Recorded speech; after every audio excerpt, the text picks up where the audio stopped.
my loves, I'm Miss MonMon. Welcome to my channel. Today we will be continuing my Pinup Pageant Guide series and we will be discussing how to plan your hair and makeup for a pinup pageant. You absolutely do not have to be a professional makeup artist when it comes to doing pageant makeup.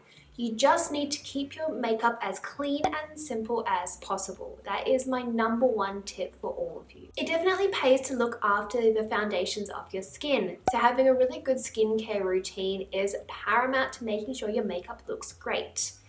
It is okay to have a couple of blemishes, case in point. But as long as you are doing the best look after your skin, you will not lose points for having wrinkles, fine lines, acne, or any other blemishes on your skin. When putting on your foundation, make sure that it suits your skin color. You don't want to have it too light or too dark, and make sure you blend it well. You don't have to go crazy with contouring, so don't think that you must look like Kim Kardashian to snatch a crown. You don't want to be too heavy-handed, but be aware of what kind of lighting they will have when you are on stage. Bright lights can wash you out, so maybe being a little bit darker in terms of your blush and contour can really help you out, but if it's natural light, you shouldn't have to go too much darker than usual. Doing your eye makeup is quite an important step.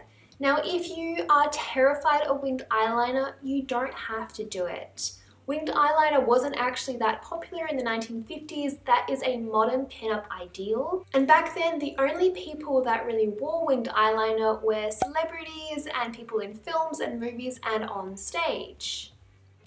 If you are set on having winged eyeliner and you're really scared of it, maybe look into something like the Quick Flick or the Vamp Stamp, which is an easier way to achieve a winged look. Practice makes perfect. You don't have to do anything crazy in terms of eyeshadow, so my biggest piece of advice for this is just keep it clean and simple. To finish off your eye look, don't forget a pair of false lashes. If you don't like false lashes or you're really not confident with them, maybe start looking into getting the fake individual lashes. They can really help, or ask somebody to apply them for you. They really make a difference when you're on stage. In terms of lip, you will probably see so many different shades of red lipstick, your head will spin.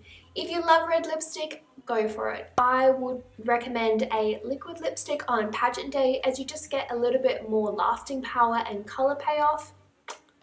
And you can eat and drink without smudging it, which is always a plus. But if you do prefer a pink or a more copper toned lipstick, do whatever you are most comfortable with. You are not expected to be a master makeup artist, but I, as a judge, always make sure that the makeup is clean, is applied as well as possible, and it's not smearing or smudged. Moving on to pinup hair, the section that I am personally most terrified about. When it comes to pinup hair for a pageant, you do have a lot of free range on how you want to style it. It all depends on your theme, your outfit, and what accessories you plan to wear. For example, if you are going to wear a hat, there's no point doing a massive updo because you just won't see it.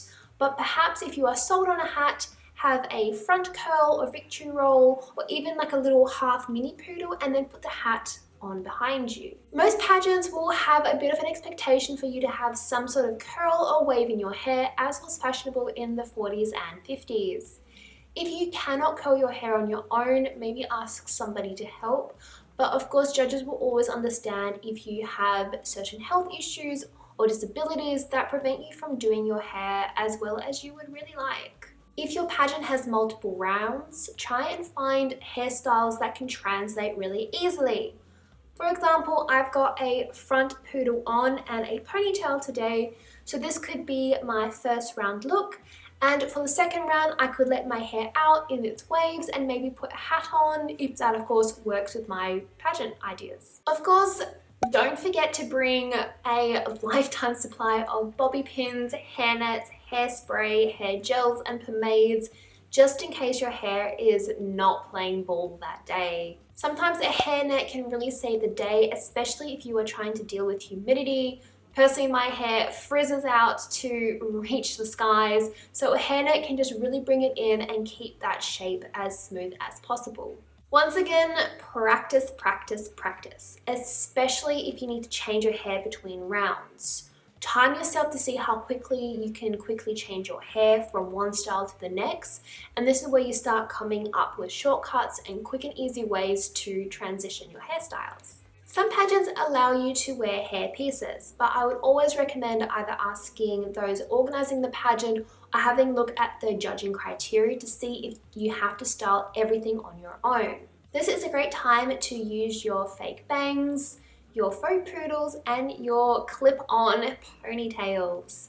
Sometimes these little things can really help you move the pageant along. If you are not confident at all with changing your hairstyle, maybe play around with some hair accessories.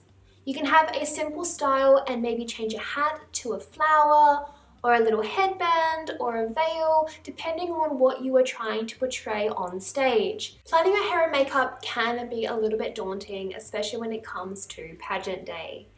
My advice is stick to your strengths. If you are amazing at winged eyeliner, go for it. If you are not and you haven't practiced, maybe avoid it, but put on a little bit more mascara than you normally would. It's not about looking as perfect as you can get, because we also want to see you. When you go up on stage and you don't have blonde hair, why are you wearing a blonde wig? Unless you are portraying a character, of course. I know that there's no tutorial on this video, but it's almost impossible for me to show you how to change your hair from so many different styles because I don't know what you are actually looking for. I hope this has helped you come up with a few tips and tricks and even ideas when it comes to planning your hair and makeup for a pinup pageant.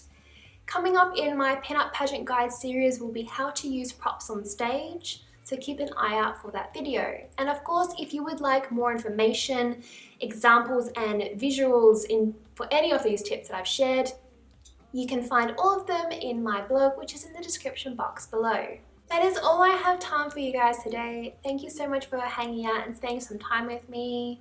If you have any questions, please ask them down below in the comments and I will hopefully get around to answering them as quickly as I can. If you would like to and you haven't already, please consider liking, commenting and subscribing to my channel, as well as any of my social medias. I'd love to have you along for the journey. I post quite a lot of information on my Instagram, so make sure to go and follow and find me there. I hope you all have an absolutely beautiful week. Make sure to be kind, be true and be you. I'll see you guys all in the next video. Bye!